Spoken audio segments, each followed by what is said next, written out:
Hi friends, తెలంగాణలో ఎట్టకేలకు group 1 mains రాత పరీక్ష ఫలితాలు విడుదలయ్యాయి. ఎన్నో కేసులు, వాయిదాలు, పేపర్ లీకేజీల అనంతరం జరిగిన గ్రూప్ 1 మెయిన్స్ పరీక్ష ఫలితాలు టీజీపీఎస్సీ అందుబాటులో ఉంచింది. మొత్తం 563 పోస్టులకు భర్తీకి సంబంధించి ఈ ప్రక్రియ అనేది జరగనుంది. తెలంగాణ వచ్చిన తర్వాత 12 ఏళ్ల తర్వాత గ్రూప్ 1 పోస్టుల భర్తీ అనేది జరుగుతుంది. ఈ నేపథ్యంలో గ్రూప్ 1 పోస్టుల నియామక ప్రక్రియ, కేటగిరీల వారీగా కటాఫ్లు ఎంత మేర ఉండనున్నాయి, ఈ ఫలితాల మీద ప్రభావితం చూపే అంశాలు ఏంటో ఈ వీడియోలో క్లుప్తంగా చర్చిద్దాం. ఈ వీడియోని మీకు నచ్చితే ఒక లైక్ చేయండి. కొత్త వారు ఏమైనా చూస్తున్నట్టయితే వీడియోని సబ్స్క్రైబ్ చేయండి. సో మొత్తం మనకి 563 గ్రూప్ 1 పోస్ట్ సర్వీసులకు సంబంధించి ఫలితాలను, రాత పరీక్ష ఫలితాలను మార్చి 10న టీజీపీఎస్సీ విడుదల చేసింది. అయితే ఈ ఫలితాలకు సంబంధించి అభ్యర్థుల్లో చాలా యాంగ్జైటీ నెలకొంది. ఎవరికి ఏ కేటగిరీల వారికి ఈ మేర వస్తే మనకి జాబ్ వస్తుంది అన్న దాని మీద ఇంకా స్పష్టత రాలేదు. ఎప్పుడైతే ఈ రీకౌంటింగ్ అయిపోయి మనకి జిఆర్ఎల్ అనేది టీజీపీఎస్సీ విడుదల చేస్తుందో అప్పుడు మనకి ఈ పోస్టులకు సంబంధించి, భర్తీకి సంబంధించి ఏ కేటగిరీల వారికి ఎంత వరకు స్కోర్ వస్తే మనకు అవకాశం ఉండే దానిపై ఒక స్పష్టత వచ్చింది. అయితే ఇప్పటి వరకు మనకు టీజీపీఎస్సీ నిర్వహించిన దీంట్లో మల్టీ జోన్ల వారిగా మనకు ప్రభావితం చేసే అవకాశం ఉంది. Multi zone 1, multi zone 2. Multi zone 1లో కొంచెం తక్కువ పోస్టులు ఉన్నాయి కాబట్టి అక్కడ ఎక్కువ కాంపిటీషన్ ఉంటుంది. మల్టీ జోన్ 2లో కొన్ని ఎక్కువ ఖాళీలు ఉన్నాయి కాబట్టి ఇక్కడ కొంచెం కాంపిటీషన్ తక్కువే అవకాశం ఉంది. మరో అంశం ఏంటంటే రిజర్వేషన్లు కాకుండా ఈ ఖాళీలు, ఈ రిజర్వేషన్లు బికు సంబంధించి ఈ స్కోర్ అనేది వేరే అవుతుంది. దీంతో పాటు మనకు ప్రభావితం చేసే అంశం ఏంటంటే ఈ రోస్టర్ పాయింట్లు. ఈ రోస్టర్ పాయింట్ అనేది ఇప్పుడు అవకాశం లేదు, అంటే ఎప్పుడు 1:2 నిష్పత్తిలో వచ్చిన తర్వాత సర్టిఫికేట్ వెరిఫికేషన్ తర్వాతకి ఈ రోస్టర్ పాయింట్లు అనేవి అవసరం పడతాయి. అప్పటి వరకు రోస్టర్ పాయింట్ అనేది ఇప్పుడు ఏం పరిగణలోకి తీసుకోరు. 1:2 జాబితా తర్వాత సర్టిఫికేట్ వెరిఫికేషన్ తర్వాత నియామక భర్తీ ప్రక్రియలో ఈ రోస్టర్ పాయింట్ అనేది యూజ్ అవుతుంది. లాస్ట్ ఎప్పుడైతే రోస్టర్ పాయింట్ ఎండ్ అయిందో ఆ తర్వాత ఇప్పుడు వచ్చే రోస్టర్ పాయింట్ అక్కడి నుంచి స్టార్ట్ అవుతుంది. అయితే మొత్తం మనకి టీజీపీఎస్సీలో 563 పోస్టులకి ఈ భర్తీకి పరీక్ష జరిగింది. మొత్తం మెయిన్స్ కి అర్హత సాధించిన అభ్యర్థుల్లో 21,093 మంది అభ్యర్థులు మెయిన్స్ కి రాత పరీక్ష అటెంప్ట్ చేశారు. అయితే మెయిన్స్ పరీక్షలో మొత్తం మనకి 7 పేపర్లు ఉంటాయి. అందులో ఇంగ్లీష్ అనేది క్వాలిఫైయింగ్ పేపర్. అంటే ఈ పేపర్లో వచ్చిన స్కోర్ అనేది మనకు వ్యాలిడ్ గా తీసుకోరు. మిగతా 6 పేపర్లో ఎంతైతే మెరిట్ వస్తుందో దాంట్లో సంబంధించే మనకు మెరిట్ లో ఉన్న వారికి జాబ్ వచ్చే అవకాశం ఉంది. మిగతా 6 పేపర్లలో ఒక్కొక్క పేపర్ 150 మార్కులు, మొత్తం 900 మార్కులు.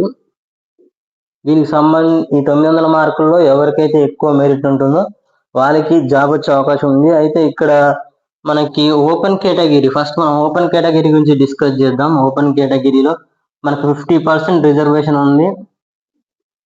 50% సగం రిజర్వేషన్ ఉంది. దాదాపు 281 పోస్టులు ఓపెన్ లో భర్తీ కానున్నాయి.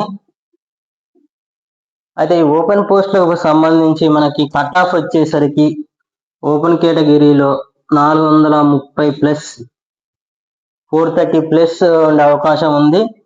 అయితే ఈ స్కోరు బీసీ తర్వాత బీసీకి సంబంధించి బీసీ అన్ని కేటగిరీలు ఏ నుంచి ఈ వరకు 370+, 80 నుంచి 380+ కు ఎవరైతే మెయిన్స్ లో స్కోర్ సాధించారో వాళ్ళకి కొంచెం అవకాశం ఉంది. మనకి ఎస్సీ కేటగిరీకి వచ్చేసరికి 370. ఇక్కడ ఇంకో కేటగిరీ ఏంటంటే ఈడబ్ల్యూఎస్ కి 390+, ఎస్సీకి 370, ఎస్టీకి 360+. అయితే ఈ స్కోర్ కు సంబంధించి అందరికీ వస్తుందన్న గ్యారంటీ లేదు. ఏంటంటే ఇవి ఫ్యాక్టర్స్ చాలా మనకి ఖాళీల వారీగా, రిజర్వేషన్స్ వారీగా, ఆ రోస్టర్ పాయింట్ వారీగా, ఫైనల్ గా మనకి వివిధ పోస్టులు ఇందులో గ్రూప్ 1లో వివిధ సర్వీసులు అంటే డిఎస్పి సర్వీస్ ఉంది, మనకి అకౌంట్స్ కి సంబంధించి ఉంది, ఈ వివిధ ఆర్టీఓకి సంబంధించి స్పెషలైజ్డ్ సర్వీస్ ఉన్నాయి.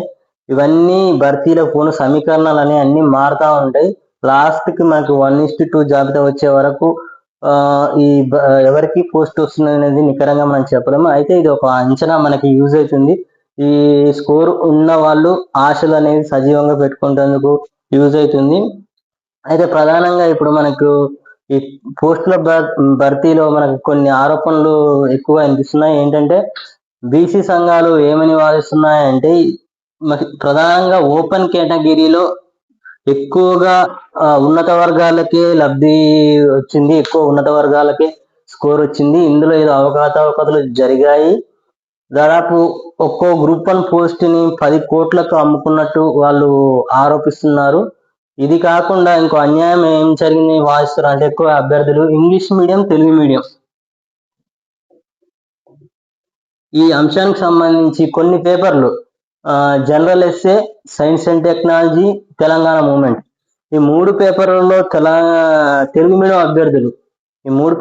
తెలుగు మీడియం అభ్యర్థులు విశ్లేషణాత్మకంగా రాసినప్పటికీ అనుకున్నంత స్కోర్ రాలేదని ఎక్కువ అభ్యర్థులు ఆవేదన వ్యక్తం చేస్తున్నారు. అయితే at the same time English మీడియంలో రాసిన అభ్యర్థులు science and technology, Telangana movement and general essay ఈ 3 పేపర్లకు సంబంధించి వారికి కొంచెం స్కోర్ ఎక్కువగా వచ్చినట్టు తెలుస్తుంది. ఎగ్జాంపుల్ సైన్స్ అండ్ టెక్నాలజీ తీసుకుంటే యావరేజ్ గా మనకి తెలుగు మీడియం అభ్యర్థికి 50 మార్క్స్ వస్తే ఇంగ్లీష్ మీడియం అభ్యర్థికి 55+ మార్క్స్ వచ్చినట్టు తెలుస్తుంది. ఇదే కాకుండా కొన్ని పేపర్లలో ఎక్కువ స్కోర్ ఇంగ్లీష్ మీడియం వాళ్ళకే వచ్చినట్టు చాలా మంది అభ్యర్థులు ఆవేదన వ్యక్తం చేస్తున్నారు. అయితే anyway at the end of the result ఎవరికి మనకు మెరిట్ వచ్చేదే వ్యాలిడ్ అవుతుంది కాబట్టి అప్పటి వరకు మనం వెయిట్ చేయక తప్పదు. ఈ పోస్టుల భర్తీ విషయంలో వివిధ కుల సంఘాలు చేసిన ఆరోపణలు ఎంతవరకు వాస్తవం కాదు మనకి కాలమే నిర్ణయిస్తుంది. ఇది పక్కన పెడితే మనకు గ్రూప్ 1 పోస్టుల భర్తీ ఈ తర్వాత మనకి గ్రూప్ 2, గ్రూప్ 3 పోస్టుల భర్తీ జరగనుంది. అంతకుముందు గురుకులాల్లో పోస్టుల భర్తీలో చాలా ఖాళీలు ఏర్పడ్డాయి. అప్పుడు అవగాహన విధానం బాటలేదు. ఆ అనుభవాలను దృష్టిలో పెట్టుకొని టీజీపీఎస్సీ ఈ గ్రూప్ సర్వీస్ పోస్టుల భర్తీ ప్రక్రియలో అవరోహణ విధానాన్ని ఇంప్లిమెంట్ చేస్తుంది. ఫస్ట్ గ్రూప్ 1 పోస్టుల భర్తీ పూర్తి అయిన తర్వాతనే గ్రూప్ 2, గ్రూప్ 3 పోస్టుల భర్తీ అనేది మొదలు కానుంది. సో ఎవరైతే గ్రూప్ 1 పోస్టులు వచ్చే అవకాశం ఉందో వాళ్ళు నమ్మకంతో ఉండండి. మనకి మార్చి 24న ఈ రీకౌంటింగ్ ప్రక్రియ అనేది ముగుస్తుంది. దాని తర్వాత మనకి జిఆర్ఎల్ వస్తుంది. ఆ జిఆర్ఎల్ తర్వాత మనకి 1:2 జాబితా వస్తుంది. అప్పటి వరకు ఎవరైతే ఆశావాహంగా ఉన్నారో వాళ్ళందరూ హోప్ఫుల్ గా ఉండండి గ్రూప్ 1 సర్వీస్ కి సంబంధించి. ఈ వీడియో మీకు నచ్చితే ఒక లైక్ చేయండి. కొత్త వారు చూస్తున్నట్టయితే ఖచ్చితంగా సబ్స్క్రైబ్ చేయండి. నాకు ఎంకరేజ్మెంట్ గా ఉంటుంది. మరో మంచి వీడియోతో మళ్ళీ కలుద్దాం. Thank you.